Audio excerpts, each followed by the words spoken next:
Nagbabalik ang unang balita, mga igan, 3 suspect sa pang-hold up sa jeep ang patay sa shootout sa Quiapo, Maynila. Natunto ng mga suspect sa isinagawang follow-up operation matapos makapagsumbong ang mga pasahero. May live report si Jay Sabale. Jay! Igan, 3 suspect sa pang-hold up ang patay matapos makipagbarilan sa mga pulis dito sa Quiapo, Maynila. Pasado alas 2 ng madaling araw kanina nang sumakay ng jeep na biyaheng Cubao ang mga sospek. Kasunod ito ay nagdeklara sila ng hold up pagdating sa underpass ng Quezon Boulevard. Pagdating ho namin sa may Quiapo Church, may sumakay hong 3 lalaki. Dalawa na lang ho kami pasahero. Din pagdating ho dito, nag-declare ho ng hold up daw. Sabi sa amin, pera-pera lang to. May nilabas ho na baril, hindi naman nakatutok na ganon.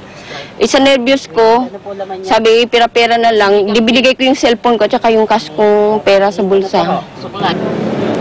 Bumaba ang mga sospek matapos na makuha ang bag, pera, cellphone ng ilang pasahero.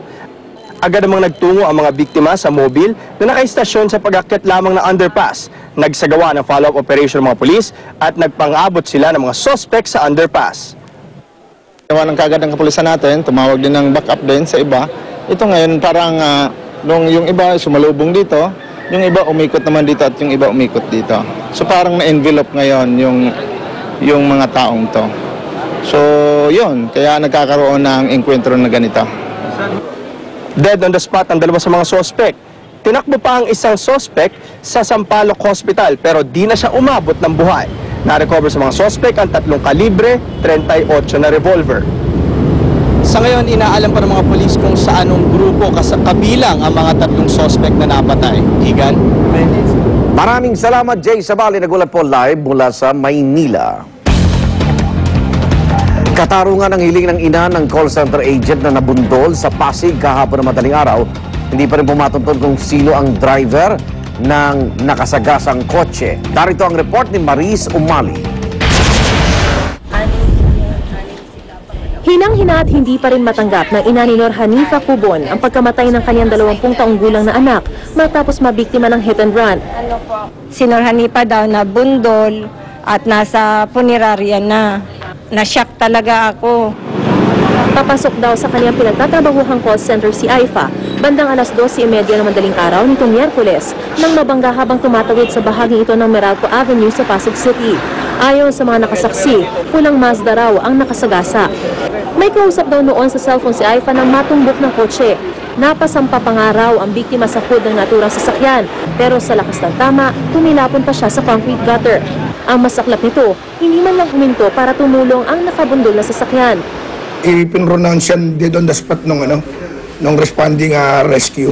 Hindi lang na-identify yung plate number at in progress tayo, in follow-up tayo ngayon sa C3 natin para ma-identify yung plate number. Sa lakas marahil ang paggabangga, natanggal ang unahang piyesa ng sasakyan ng suspect. Maaari raw itong gamitin para matunto ng salarin. Napaulat ding nanakawan pa ang biktima ng cellphone, wallet at jacket matapos ang napakasakit na sinapit. Na-recover lamang sa kanya ang bag, sapatos at ID ng kasamahan sa trabaho. May panawagan ng ina ni Aifa sa nakabundol sa kanyang anak. Kung sino man po yung nakabundol sa anak ko, makonsensya na po kayo para mabigyan po ng hustisya ito. Napakabait po, tsaka napakabata pa ng anak ko para sapitin niya itong ganitong kalagayan. Parang awa niyo na po. Nakikiusap din ang ina ni Aifa na makipag-ugnayan sa pulisya sino man nakasaksi sa insidente ng Miyerkules at pati na rin sa makakakita sa Mazda na tanggal ang harapang piyesa nito. Inilibing na rin agad si Aifa alinsunod sa kanilang tradisyon sa relihiyong Islam. Para sa unang balita, Maris Umali reporting.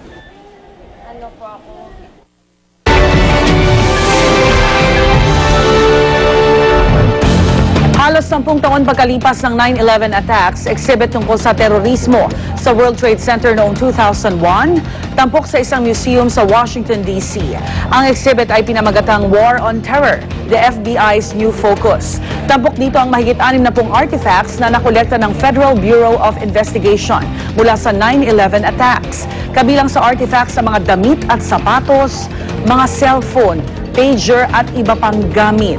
Idin-display rin ang litrato ng mga terorista, gayon din ng ilang biktima. Eroplanong sinasakyan ng ice hockey team na Lokomotiv bumagsak sa Russia. 27 bangkay ang na-recover na mula sa crash site. Pero pinangangambahang 43 ang kabuang bilang ng mga namatay sa plane crash. 2 survivor ang na-rescue sa crash site at isinugod sa ospital. Patungo sana sa Republic of Belarus ang koponan para sa season opening match.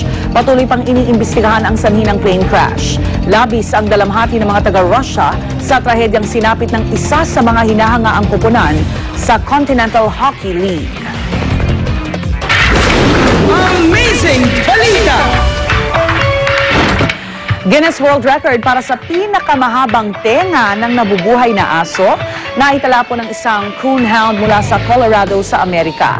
Ang kanang tenga ng 8-year-old coonhound na si Harbor may sukat na 12.25 inches, habang ang kaliwang tenga naman niya may habang 13.5 inches.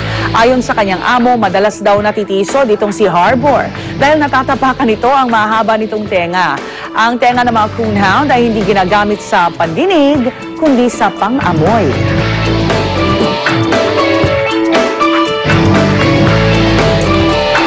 Laki ng tenga nun ah. Aba. Okay, latest showbiz balita tayo. Ihatid po ni Luwan D. Luwan.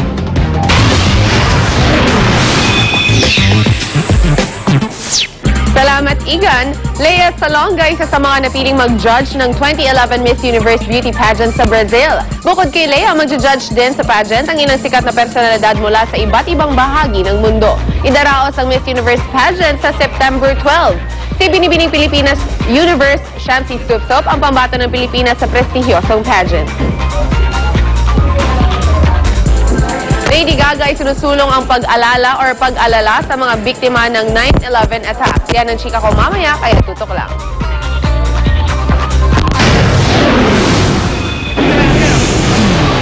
At ang hirit namin mamaya, kotse tumagilid matapos bumangga sa concrete barrier sa Quezon City. At 3 bata patay matapos masunog ang kanilang bahay sa Aurora. Abangan yan at iba pa sa unang balita mamaya.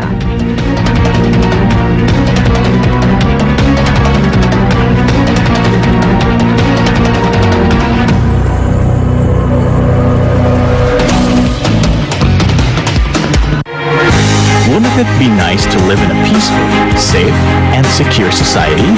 With everyone's help, we can make our community crime-free. Report anything suspicious in your area. Simple step, if taken together, could go a long way in fighting crime. Let us all work together towards peace and order in our